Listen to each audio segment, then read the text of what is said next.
welcome Nerd Nation to this latest edition of the Sports Nerd Show. We are a collection of sports nerds whose mission is to bring you as much sports talk as time allows over the next 60 minutes. Although we will strive to be highly informative and equally as entertaining over the next hour, we must warn you that there may be some cuss words along the way. But we don't give a damn because that is the way most humans in the real world tend to talk, and we, the sports nerds, are no exception. So without further ado, Nerd Nation, sit back, relax, and enjoy the ride as I present to you the founder and host of this crazy-ass show, Scott, the Sports Nerd Wright.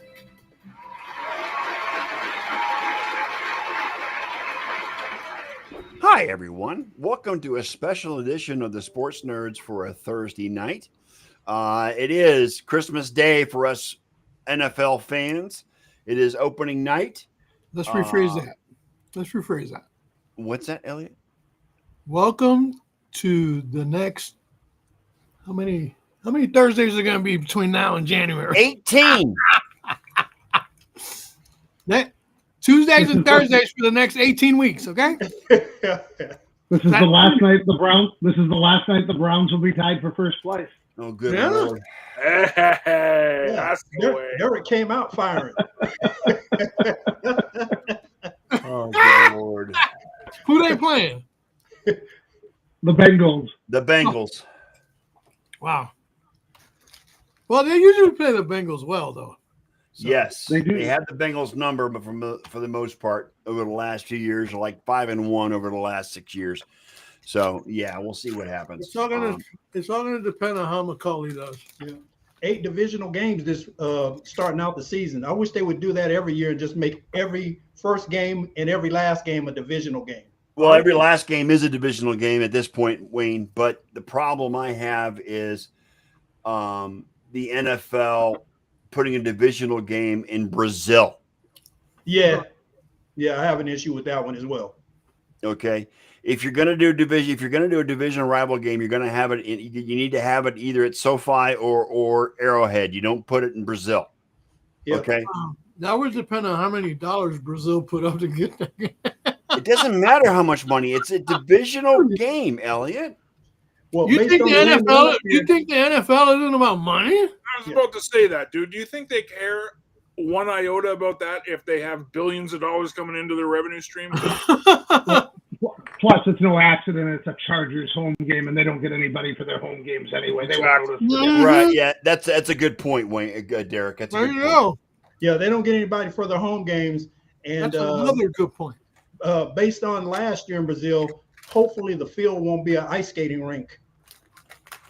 Yeah, that really dethroned the Packers season What time of the year? Is last year to start off with. His Love hurt his knee on that bad turf, and I'm not going to make excuses for him. I think he regressed from his first year as a starter to his second year. He wasn't good with the decision making, but it also didn't help that he hurt his knee and just kind of derailed things. don't make excuses. You don't want to sound like a Dallas fan. Oh, Jesus.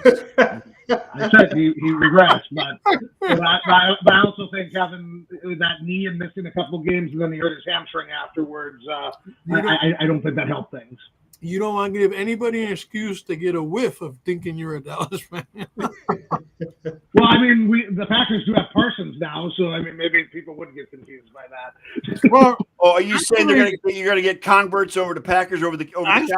hey, Derek, you're saying? Scott, actually, I think part of the fan base is now rooting for the Green Bay Packer fan base is rooting for the Cowboys, thanking them for the gifts that they got.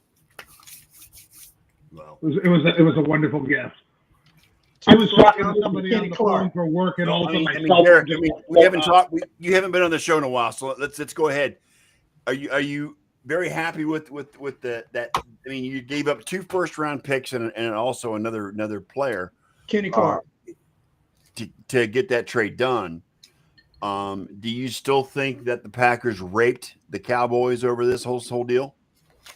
I do, and the reason I think that is at any one given time in the league, you're going to have about maybe 10, 12 players that are difference makers, that are people that you can put on a roster, any roster in the league, and they're going to make everyone around them better. And that's what Micah Parsons is. He's a guy that when When he was on the field for Dallas the last 4 years, they had the number one EPA. And when he was off the field, it was number 32. He makes everybody around them better. The Packers didn't have a great pass rusher. Gary's an okay pass rusher, but he's never had double-digit sacks. This is a guy you bring in. Now Gary might have double-digit sacks. Van Ness hasn't looked very good his first couple of years. Maybe he has a breakout because he's got somebody taking attention away from him. The Packers needed a difference maker on defense. They've been kind of in that position where they can win a wild card game or a divisional round game, but they haven't been an elite team that can be in the NFC Championship game or the Super Bowl. And I think this is a move that has the potential to have them get to that spot. So I think it was worth what they gave up. But they could beat the shit out of the Cowboys. Does this make Green Bay the favorite in the NFC North? I mean, I think Detroit and Green Bay were neck and neck as it is, and now that they have Parsons, they're definitely a contender. Are they the favorite? I would say they're probably the co-favorite. I think them and with Detroit, I think them and Detroit are going to be right there, neck and neck at the end. I think Detroit, Philadelphia, and Green Bay to me are the three best teams in the NFC. Those matchups this year are going to be epic between Detroit and Green Bay. Yeah, I'm just saying. Starting this week, that's a big game for Green Bay because it's a home game, and that's a tough game. It's a home game for Green Bay. They're at Green Bay. Yep, they are. Okay. Micah Parsons' debut in the frozen tundra. In the frozen tundra of Lambeau Field. Well, once he gets those shots in his back, so he'll be able to play. Right. Right. But even if they limit his snaps and he's on the field for 20 to 25 snaps as a situational pass rusher, that's not for You said he needs shots? Yeah, he's got to get an epidural in his back. Just make sure that Tyrod Taylor's doctor doesn't do that. Yeah, if Tyrod Taylor's doctor's there, he won't be playing. The one good comparison I heard for this trade, the lazy comparison to me is the Reggie White situation. I don't think it's really that similar. Reggie White was a free agent. I think Reggie White just changed the entire culture in Green Bay. But I was listening to Troy Aikman talk about what a big move it was in '92 going into that season. They had been in the playoffs the year before, won a playoff game, but got killed in Detroit.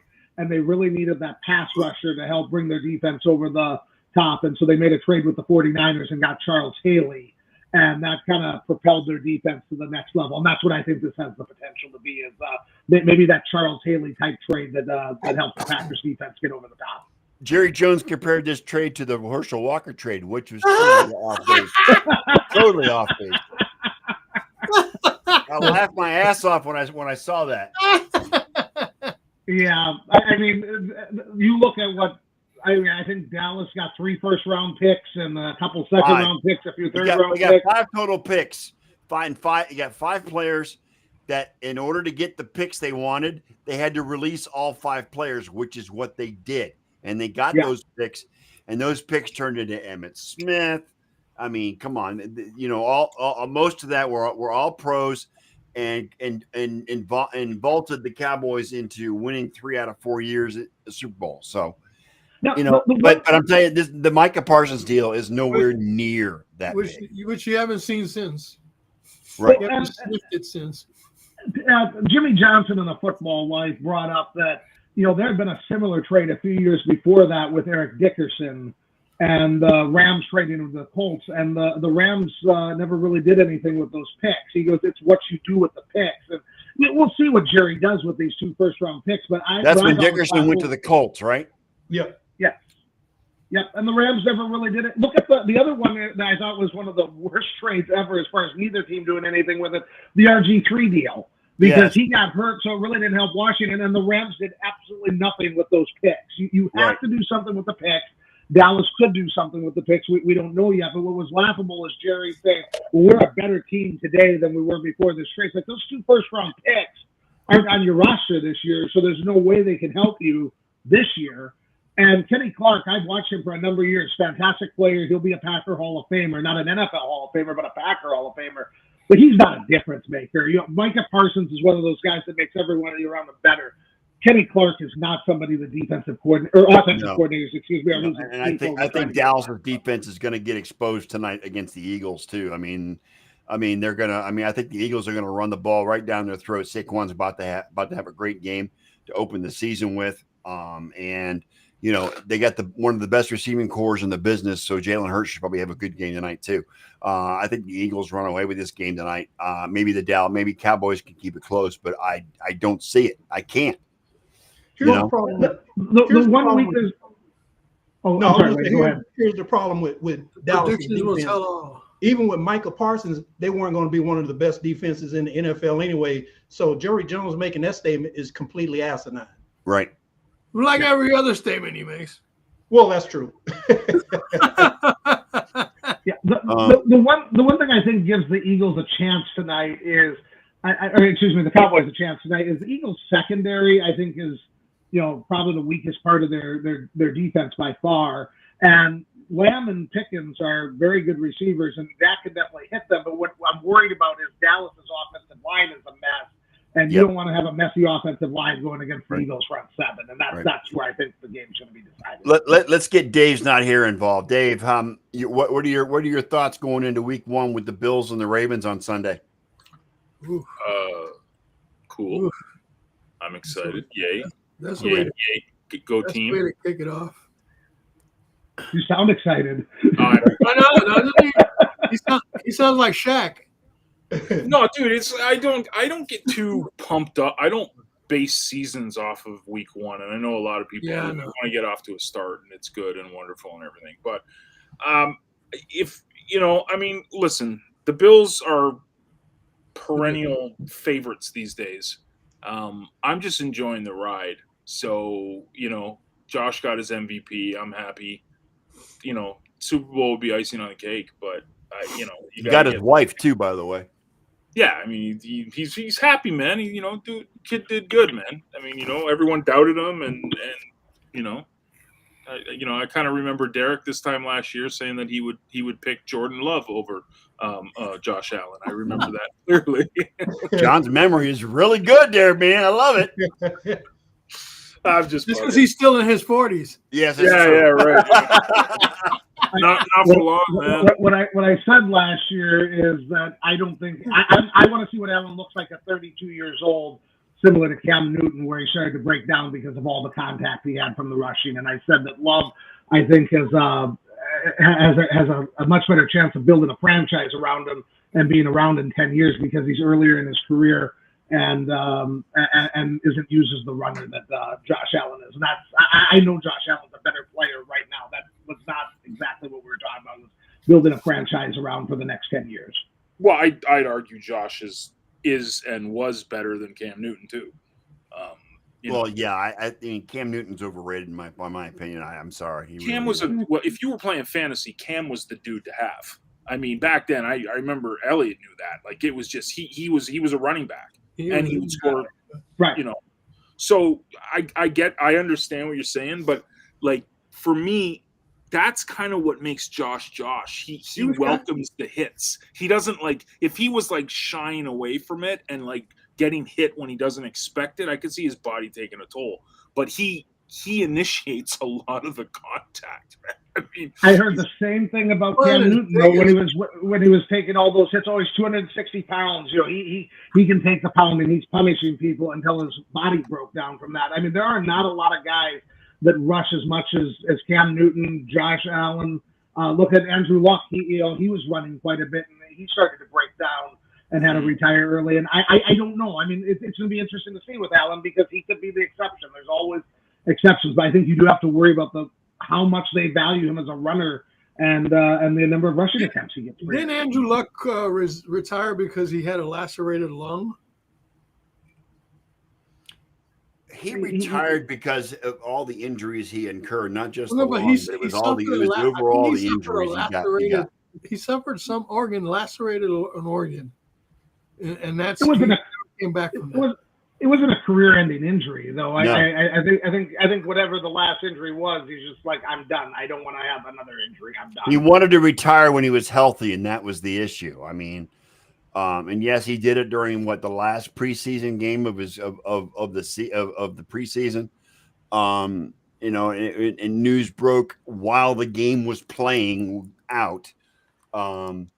you know, he is now he's back with his college. He's with Stanford, he's like the general manager or some shit of Stanford. And he came out earlier this month maybe last month, that he regrets that he was hoping to play until he was 45 years old, but the injuries just took its toll and he had to retire because it was just too much. And here I thought it was because of his neck beard, but that's just me. Hating on the neck beard. Right. Goddamn razor bumps. So tonight we got the Eagles and the Cowboys to open the season up. It's in Philadelphia. They're gonna unleash the banner. It's banner night. Not that Sirianni knows that because he didn't know it earlier this week.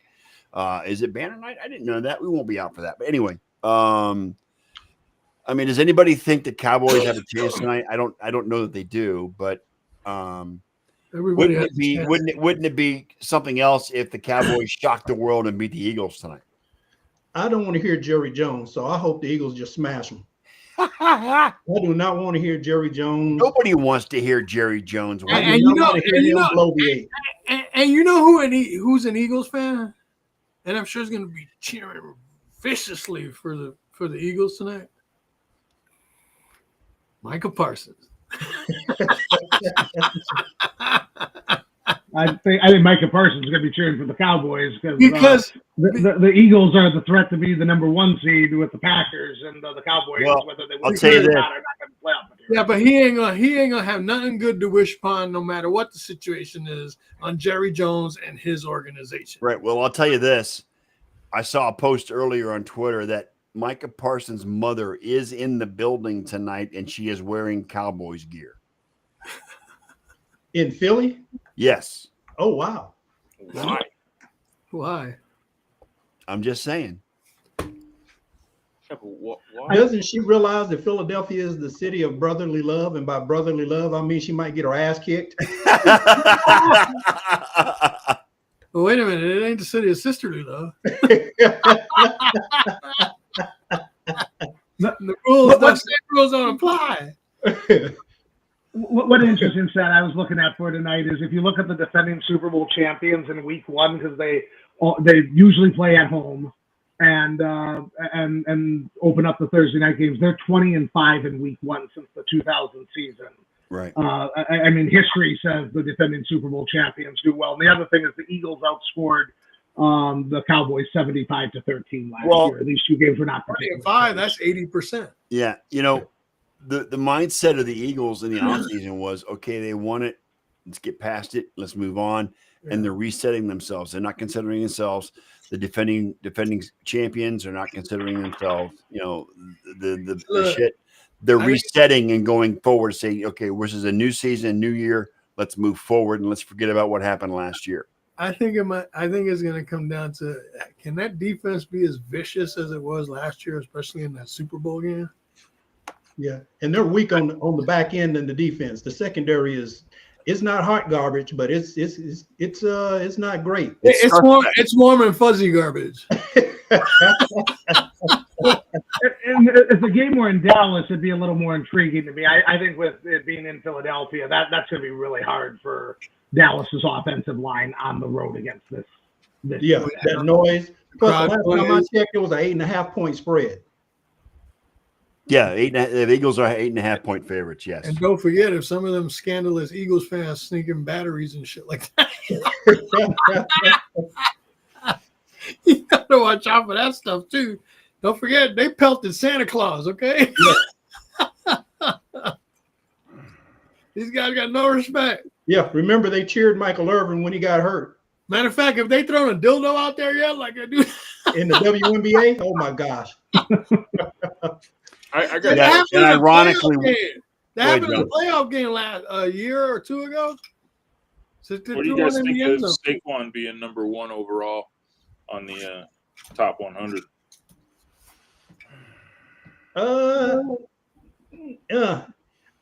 From one standpoint, I can say he deserved it. He balled out last year.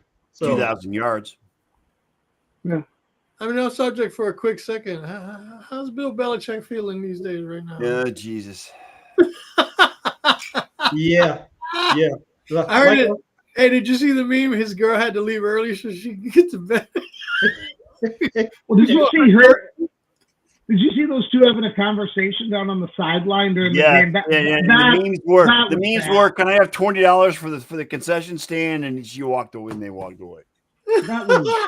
That was clown show stuff by a guy who always has basically said the game is the most important thing, and he doesn't look like he's focused on that. I defended him a lot through this offseason, but that was ridiculous. You don't think with that young girl he's gonna have to make some concessions that he normally wouldn't make to keep her happy? This ain't guys on his roster. This is a nice, young, sexy. John, you were saying something. What were you saying earlier? Go ahead, John. Say what you got. Well, no, I just the Saquon thing being one first overall on that top 100. I was just seeing what you guys thought of it. What did you think of it? Well, I kind of echoing what Wayne said. I mean, he had a killer year. I mean, I just like, for me, I think Philly is a complete team.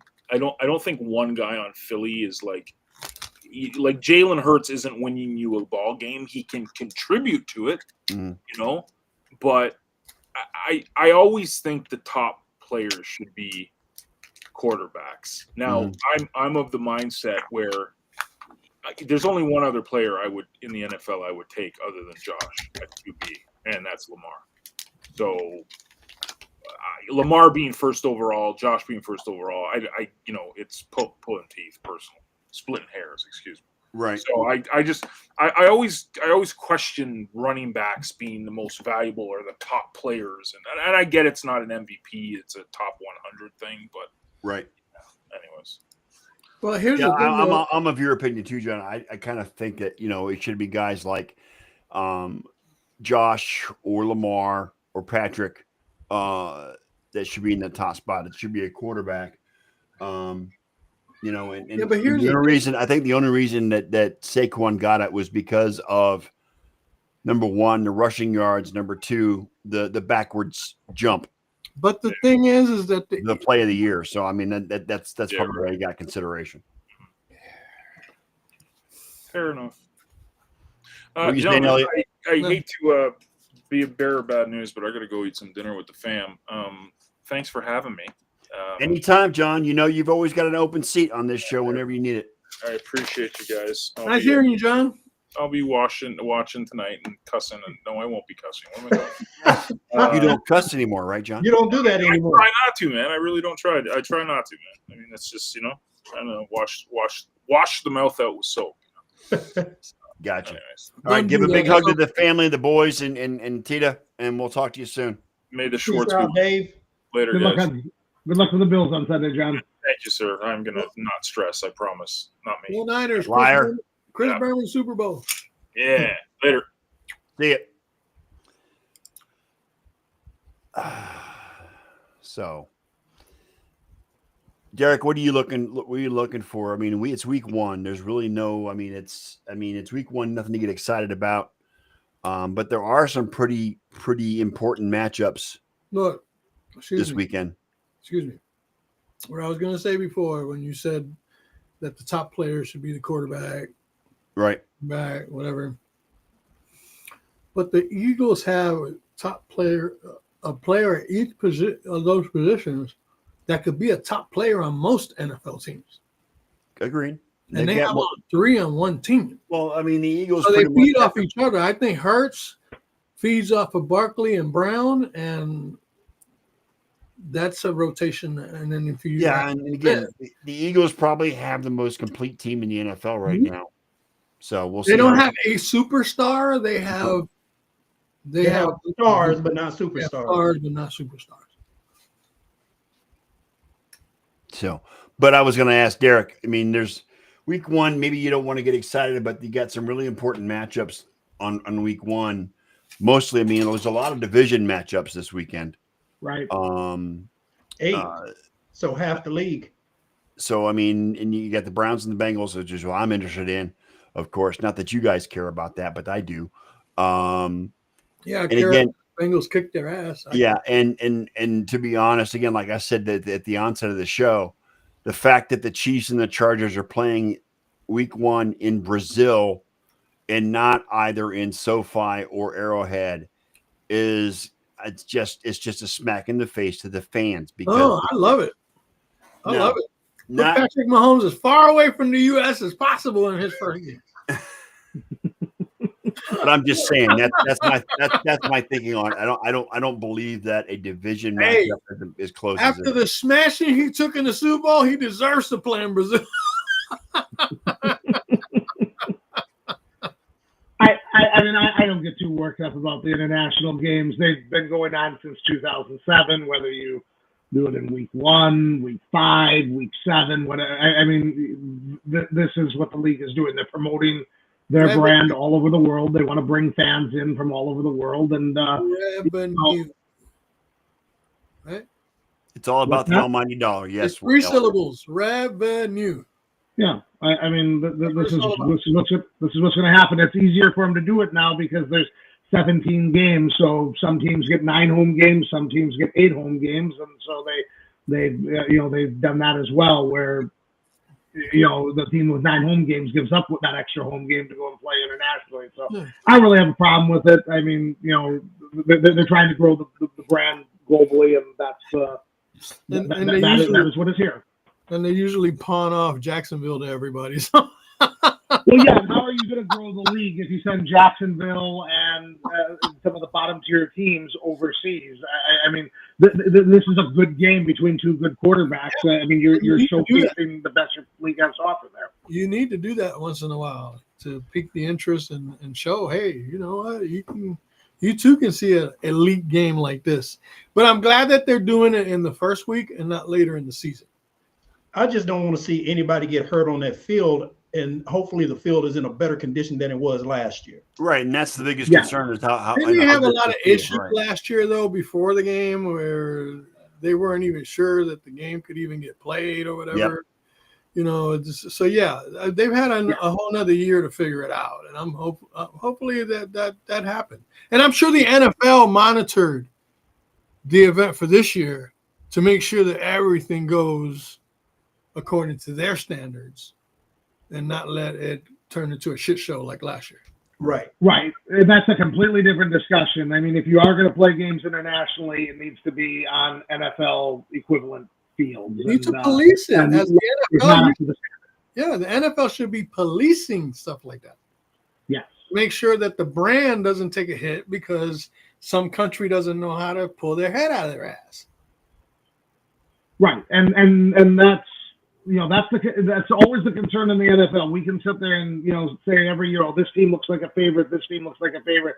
You lose a quarterback or a star skill position player in week 1 to an ACL injury, and it completely alters the dynamic of that team. And the last thing you want to see is a player of that caliber. Like what happens if Patrick Mahomes goes down there and tears an ACL on a bad field, and now the Chiefs are, don't have a chance to compete. It would be the same situation if Patrick Mahomes tore his knee up on any field. You see what I'm saying? True, but you want to, and injuries are part of the game, but you want it to happen And that's why I'm on saying an NFL quality field. The NFL should take charge of that and make sure that it is an NFL quality field. Yeah. With the billions and billions of dollars, they can send grounds crews down there to make sure that it is impeccably NFL standard field. Right. Okay. And that's what the NFL owes for the revenue that they're bringing in because of the international game.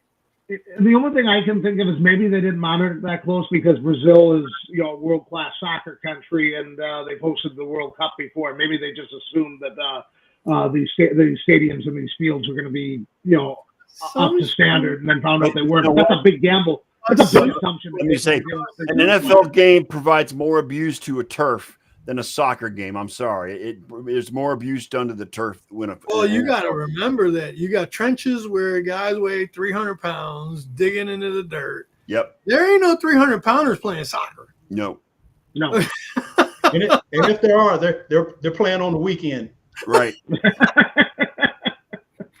Right. Or they're blocking dummies or something. All right. It's we're gonna do. It's a short show. It's 7:30. Thanks, Derek, for showing up. I appreciate you coming in tonight.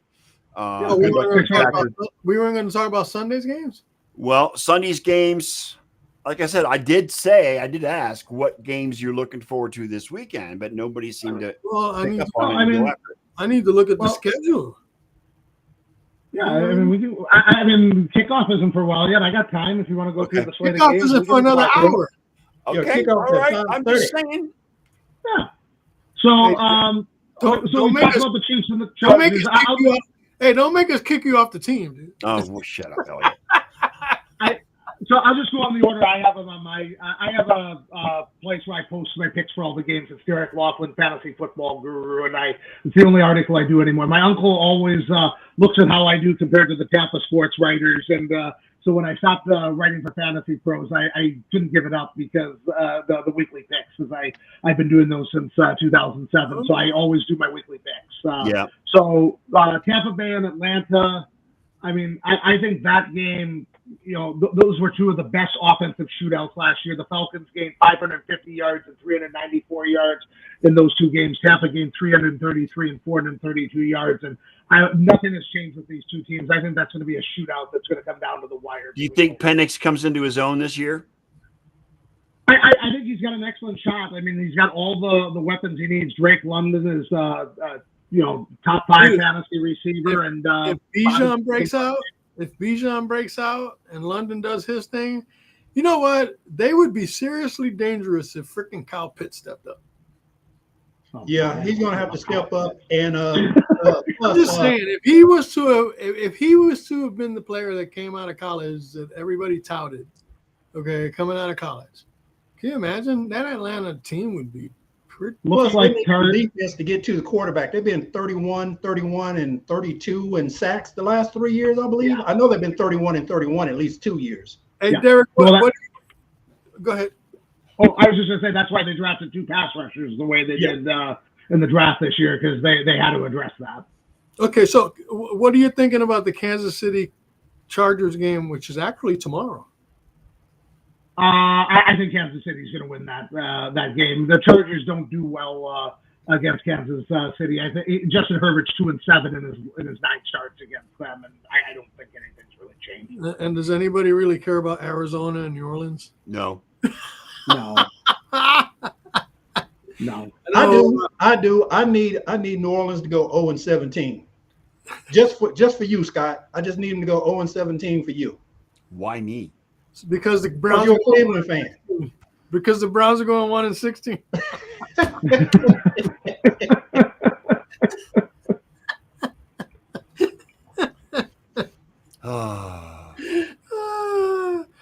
And speaking of which, I know he's going to pick Cleveland to win that game. Who do you got in that one? I got Cincinnati. I wouldn't use it as an eliminator pick, though, because everybody thought Cincinnati was going to be an eliminator pick against New England last year, and they lost that game. They get off to horrible starts, but they tried to change that this year by playing their starters in the preseason so that they had some work, and the offense looked sharp in the preseason. So I don't think Cleveland's going to be able to keep up with the offense. They might be able to score some points on Cincinnati's defense, but they're not going to match them point for point. You know, I know they got 8 division rivalry games this week, but some of these matchups are pretty stupid. Miami at Indianapolis. Is that even going to be a game with Daniel Jones? Tua. Well, I mean, Achane and Hill are banged up. It sounds like Hill's going to play. I don't know about Achane, but I would think Miami would win. The only thing is you never know if Tua's going to suffer a concussion on the first play, and then they have to go with the backup quarterback. That's you're always holding your breath whenever Miami. Whenever Miami plays, it's always a Tua issue. Is he going to stay on the field? If he stays on the field, they have a good chance of winning. If he gets concussed, then their season is down the drain right then and there. Yeah, that's why I hate taking the fantasy players. Because if you lose your quarterback, most of the time your team is toast. Yep. So, who cares about Carolina, Jacksonville? Anybody know? Not even the people in Carolina or Jacksonville. Right, and you know what? This is a make or break year for Jacksonville. They get the first over. They get the number 2 overall pick or first overall pick, whatever it was, So, from the Browns. It was 2. Cam Ward was first. Yeah. But I mean, Yeah, it's going to Trevor be Lawrence has to that do game. it. That game is interesting Trevor because Lawrence. that game is interesting to me because of Trevor Lawrence and because of the Carolina quarterback Bryce Young. To see what they can do coming on. I mean, Bryce Young really had a great end of the season last year, but Trevor Lawrence has not earned that big contract he was awarded at all, period. End of story. He has not earned it yet. It was the hair. They got enamored with his hair. Right. And this is a make or break season for Trevor Lawrence as to whether or not he's going to be that elite quarterback he thought he was going to be coming out of college. Well, did you see the meme I put up? Remember, I talked about it the other day where they said the Jacksonville Jaguars or the Dallas Cowboys. It's just Dallas has better marketing. Yeah. But if you look at the quarterbacks for those two teams. It's true. I can't argue with that. Underachievers. Yes. That was good. Teams are underachievers. That was good, but the better one was the Arch Manning mask being pulled off. Oh yeah, with Dak Prescott's face underneath. What about the their Steelers? offense is so bad. Yeah, what about the Steelers and the Jets, guys? Steelers. Well, I was looking at Las Vegas, New England first. Oh, Vegas, New England. I saw that Las Vegas is one of a handful of teams that's never won in New England, but since Gillette Stadium was built, but they're only 0-3 up there, and I think that Gillette Stadium was built in 2002, which was one of which was the tuck game. One of which was the tuck rule. Yeah. Yeah, and well, no, that was 2001. That was in the old stadium. It was? Okay. Yeah, Gillette was built in 2002, and that's the last time the Raiders went to the Super Bowl, and they've been mostly bad, and New England's been mostly good since then. So I don't think that's a really relevant statistic in the whole scheme of things. And I think if the Raiders are going to win up there, they got an excellent chance this year now that they got Geno Smith, and they got some pieces now. If Genty comes out strong, that's going to be something to see for the Raiders for sure. Pittsburgh and Bowers. Well, Gentry's the favorite to be Rookie of the Year, so that's it. We'll see how that goes. And Scott was asking Pittsburgh and the Jets. Pittsburgh, you said, right? Steelers. I think it'll be an ugly game. I mean, Aaron Rodgers didn't play at all in the preseason, and I think it's going to take him a while to get He's coming back to the scene where he committed multiple crimes. I have no faith in Justin Fields. He is a serial criminal in that stadium. Starting with the torn Achilles in 4 plays. From there, it was just downhill, and now he's coming back to play against Justin Fields. Wow, that's going to be interesting. The Giants at the Commanders. Commanders, I agree. Yeah. I mean, it'll be interesting with Russell Wilson there. I mean, he throws a nice deep ball, and Neighbors is a very good deep ball receiver. But their offensive line still sucks. It does.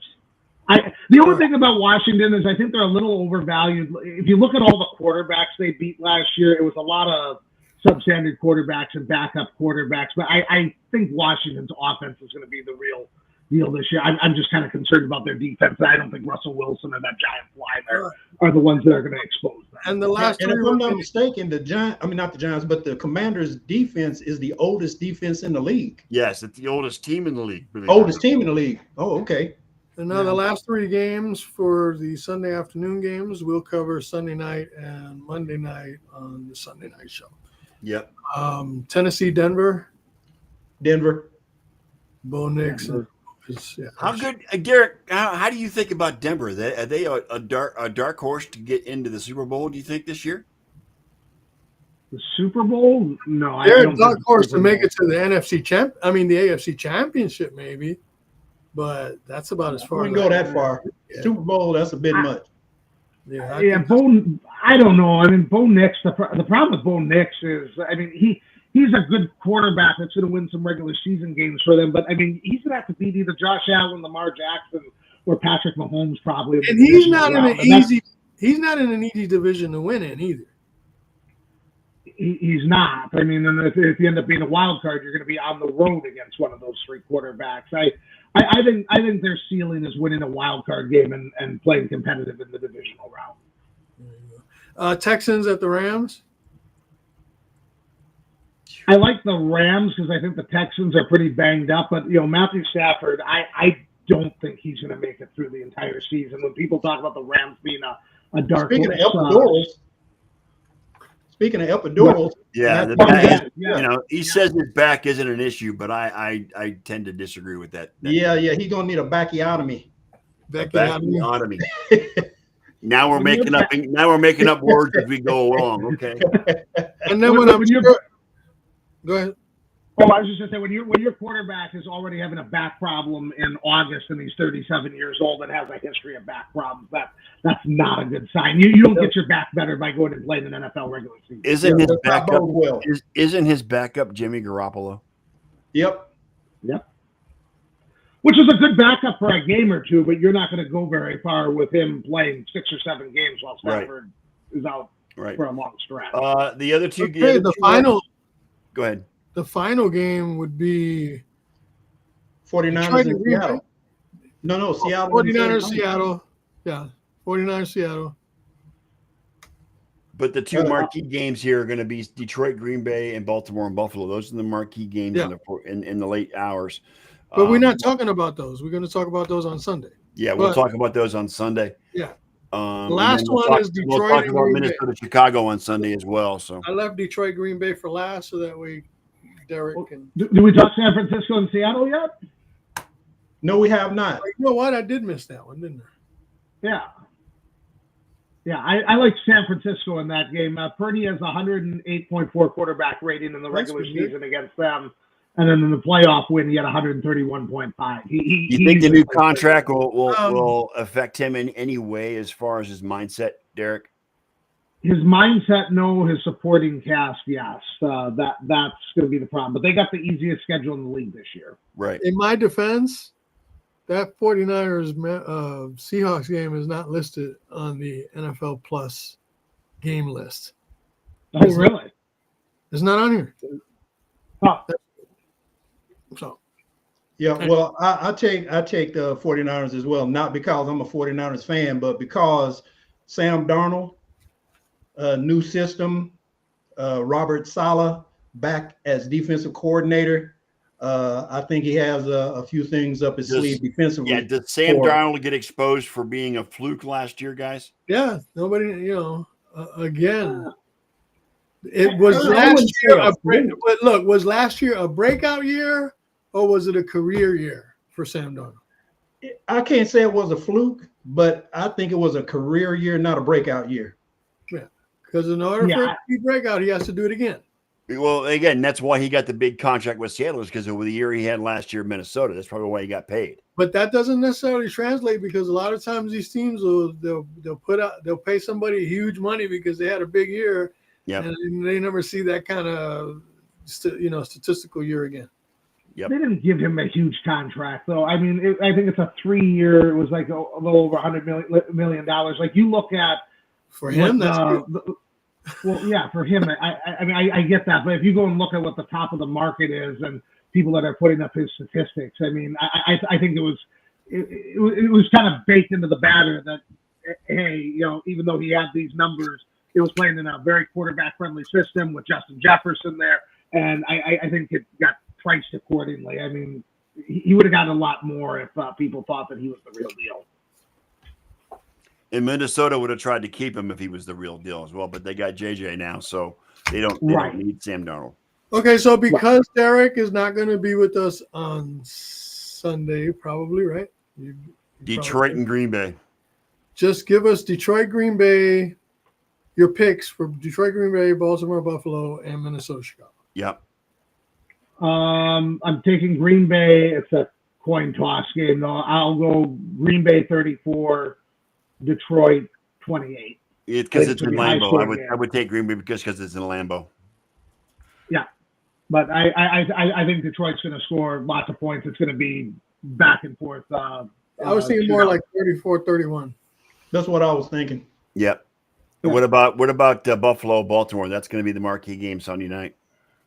I think Baltimore is going to win. Again, I think this one will also be right.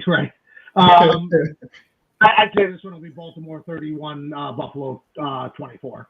That statement would have extended the show by 15 minutes. For John it can go either way. I think that Derrick Henry, you saw what he did to them in the regular season last year. That was Buffalo's worst loss. That was 35-10. I don't think it's going to be like that because that game was in Baltimore, and I think that was kind of a fluky result. John would have insisted to add 15 minutes to vent and try to turn you on your decision. It's the regular season, and Lamar doesn't turn the ball over in the regular season, only in the postseason. No, he just waits till the playoffs. All right, and then what's his name? Williams and McCarthy. Sounds like a battle of presidents. I can see this being a lower scoring game because you got a rookie quarterback starting his first game, and you have Caleb Williams who's in his second year, but his first year in this system. So I can see there being some turnovers and some mistakes and growing pains of quarterbacks. I'll go Minnesota 24, Chicago 17. I still haven't heard what color or nail polish Caleb's going to wear for the game this week, but I'm looking out for that. It's going to be, yeah. I mean that's the question everybody wants to ask. Isn't that his pregame ritual? Painting his nails, the pregame ritual, isn't it? Well, it didn't help him last year. Well, yeah. It's going to be interesting to see how he runs that timing offense that Ben Johnson runs. He likes. But my one criticism of Caleb, and I think he's done it since college, is he tries to play hero ball on every play, where he's running out of the pocket, trying to extend the play, and it throws the timing off in a timing offense. And there's nothing wrong with that. I mean, you want a quarterback that can make plays with his feet, extend plays, but you can't play hero ball every play. I mean, you want that hero ball play once or twice a game where you in the right moment you go and make this play that turns the flow of the game. But if you're doing it every play, it leads to sacks and turnovers. You're not going to pull that rabbit out of the hat 20 times in a game. Hero ball can lead to zero ball in the end. Yeah. Plus, I heard he's still kind of slow going through his progressions as well. Right, and that's why I think this has a chance to be an ugly game where maybe it's the running games and the I think it's the key. I mean, I'm looking to see what Caleb does if he holds the ball too long, which is what he was guilty of last season, is holding the ball too long. Hoping the new system will allow him to be more decisive in his throws. If not, then we're going to have another year for Chicago where they're going to be in the cellar, and Caleb's not going to be the guy. So who knows? Which would be just another typical year for the Chicago Bears. Yeah. Right. Well, in that division they're in, I mean, if they were in the AFC South, I mean, they probably win 8-9 games and be competing for the division title. But I mean, they could win 7 games this year and be 3 games out of third place. Right. I literally see them not winning a game in their division. I see them going 0-6 in the North. It's very, very possible. I mean, the North is stacked, and I don't. They might be able to beat. They might be able to beat Minnesota one game. Is that the best division in football right now, Derek? I think so. I thought it was on the borderline with the AFC West, and then once the Packers acquired Parsons, that might have tilted it the other way. Yeah. And you can figure Detroit won 15 games last year. Minnesota won 14. Green Bay was 1-5 in the division, and they won 11 games. I know they didn't. Yep.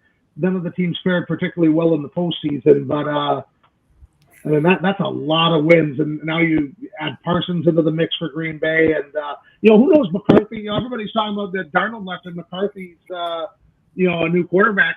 He has a lot of upside. I mean, he was the 10th pick in the draft, and he's got so many weapons around him. They got Adam Thielen back. To go with Jefferson and Addison, you got Hawkins in there, Jones and Mason. I mean, that team is loaded with skill position talent. He took a huge pay cut to go back to Minnesota. Adam Thielen. Yeah. What was it? $2 million? Took a $2 million pay cut. $2 million. Well, I would have taken $2 million if I were him to get out of Carolina too. Why would you want to stay down there with that? Yep. Hey, Well, I mean, Bryce Young, JJ McCarthy. No, I'm going. Do you think that he's going to sign up? you for can't some, judge JJ yet. He hasn't even played a game. I mean, definitely. I mean, But I can't judge Bryce Young, and JJ can't be much worse, if worse at all.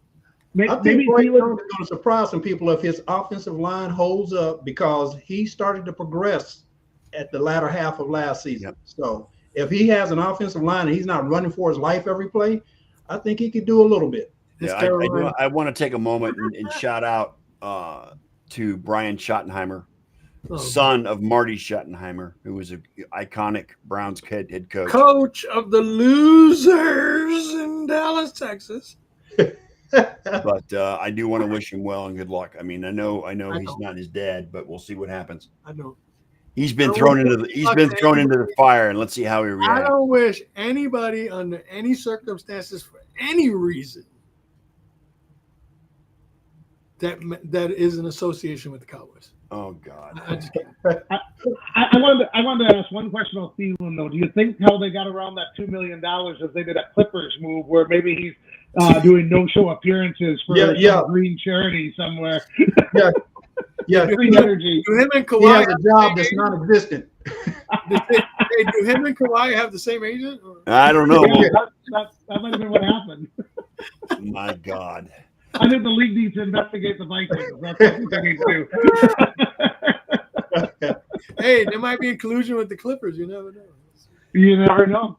Well, if that's the case, then they ain't got a shot. They don't have a snowball shot in hell. Not either. Neither one. Good Lord. All right, guys. It is opening night. Derek, again, thanks for coming on tonight. We appreciate it. It was great to hear your perspective on the Micah Parsons trade, as well as all the games coming up this weekend. I might try to pop in on Sunday. I'll see if I can. I'm not going to commit to it, but I'm not going to say there's. It's no all either. dependent on the wife. Is that what I'm getting from that?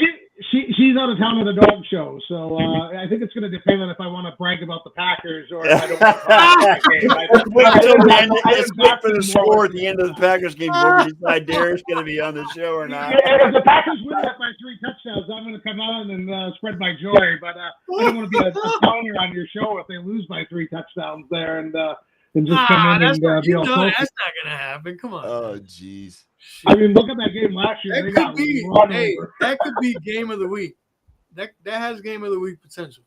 It does. I hate that it's the first game because you'd like to see them get into a little bit of a rhythm before they play it. On the other hand, Detroit isn't in a rhythm, and they got all new coordinators where I think Green Bay's got more staff cohesion. So I think it might be a good time to actually play. But by making it the first game, that gives you time to either rejoice or stew until the next game, which is later on in the season.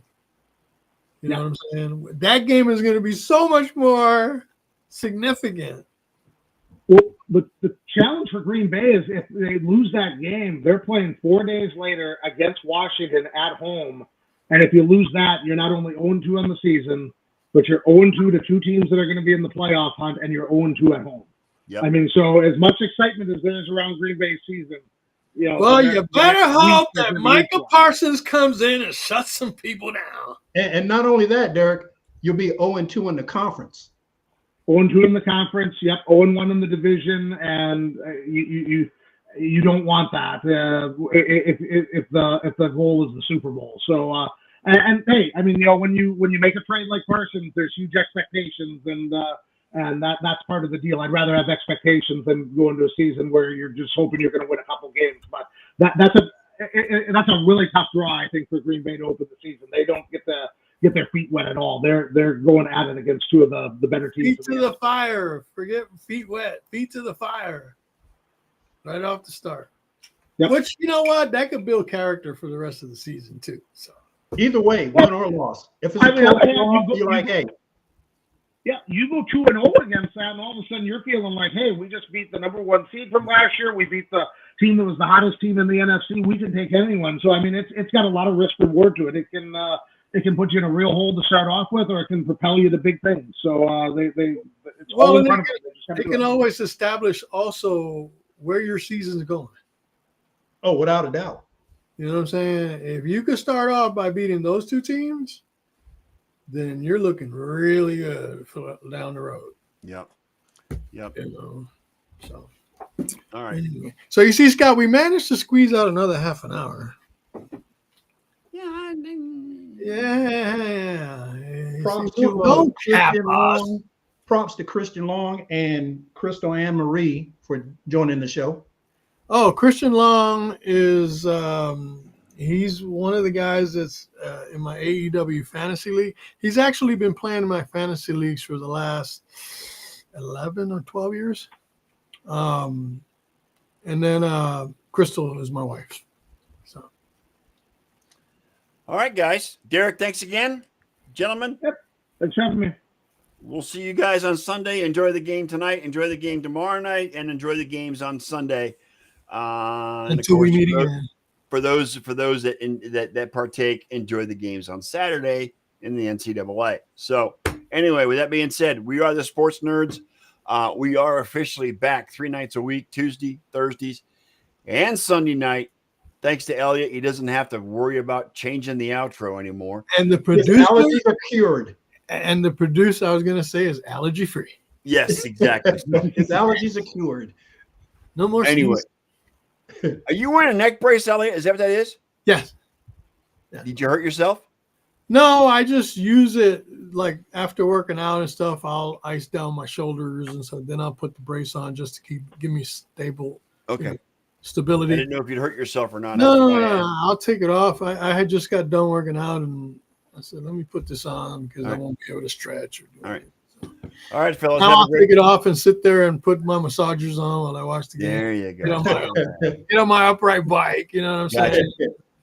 So. All right. With that being said, Elliot, play the outro. Oh, by the way, I don't Yeah. think Derek knows that after 25 years, I'm not playing fantasy this year You're not playing fantasy at all this year? at all. What made you quit? Members of my league, there were assholes that decided to back out at the last minute. I said, well, Oh, yeah, not a completely voluntary retirement. 15 years of being commissioner and 25 as a player come to an end this year, but I'll be ready for 2026. We got to start a guillotine league. We got to start something because, I mean, to have a sports nerd show and not have something. We should do a guillotine league because I've been looking at those and I need to find people to play with it. Part of it is my schedule's so busy to be a commissioner. I'd have a hard time organizing. What is the it. I'd love to- what is if a you wanna, guillotine if league? you want to get with me on it, I can at least overlook it or something or help you. What is a guillotine league? So what a guillotine league is you get 18 teams that draft, and so you all go into your draft and you play in week 1 and you're just playing the point total, and whoever the lowest scoring team in the league is that week gets axed out of it. They're done for the year, and all their players go back into the free agency pool, and everybody gets to bid on them. So you in theory could win the league being the second to last scoring team every week because you don't get eliminated, and you can slowly just kind of turn around your roster. So it's actually a league that's better with more teams than less because you want to get all the players spread out, everybody having to make tough decisions to start off with, and then slowly reintegrating these players back into the rest of the league. That's interesting. Yes. I might, I think it'd be a lot of fun. that might interest me Mm-hmm. because Yeah. I hadn't played fantasy in at least 14 years. Yeah, I haven't played in a few years myself because I suck at it. So that's why I quit playing. All right, You man. just can't be the worst for that week, and then that's the only caveat. As long as you don't finish last. I just felt finally that I didn't feel appreciated enough as the commissioner of the league. There's a lot of guys that were sad, and they'll be back for next season, I'm sure. But I said, well, if I'm not going to be a commissioner, I don't really feel like dealing with lineups and shit like that. Yep. Because Yeah. honestly, if I would have had 13 guys, I would have backed out and just been commissioner and let them play. Yeah, I was wondering if it wasn't. I can imagine it wasn't fun for you. That's what happened with me with the writing when that last year at Fantasy Pros, the reason I quit was I was salmon fishing up in northern Michigan, and I was doing pretty well fishing, and I had to quit, go into a hotel room and finish up my rankings and stuff like that. And then with the season going to 18 weeks and all the international games, I was having to do stuff over Christmas and New Year's, and it got to the point where, when I went in from that fishing trip, I'm just like, what am I doing? I'm like, I love writing for Fantasy Pros. I'm glad I did that for 16 years with the old Maniac site and that, and I'm grateful that I took advantage of every year I had. But that last year, like I always told people, usually I'd get burnt out around week 11. Then after Thanksgiving, I'd be rejuvenated again. A couple of weeks after the season was done, I was ready for new content. I was burnt out by week 2. Last year, I was just like, this is not fun anymore. And that's why but I love doing this because, now that I'm not doing the fantasy ranking stuff, I do have some time to come in every now and then. It's just fun to kind of come in here, shoot the shit about sports, and be able to get that itch to talk about it every once in a while and do that. So that's why I was wondering what happened with you. If that it wasn't fun anymore, if something like that happened. 3 words which apply to everything: all good things. Yep. All good things must come to an end. Yep. You retool and start over. Yep. With the Guillotine League. Set it up. I don't know. Whatever. Just let me know. Oh, geez. Yeah, Anyway. let me know. All right, guys. We're going to get the hell out of here. Happy Thursday. Happy New Year's for football fans. Enjoy the game tonight. Enjoy your games this weekend. And we will be back Sunday night, 7 o'clock, to recap week 1 in the NFL and whatever else is going on in the world of sports. With that being said, Elliot, reach over there and play the outro so we can get the hell out of here. I won't even sneeze.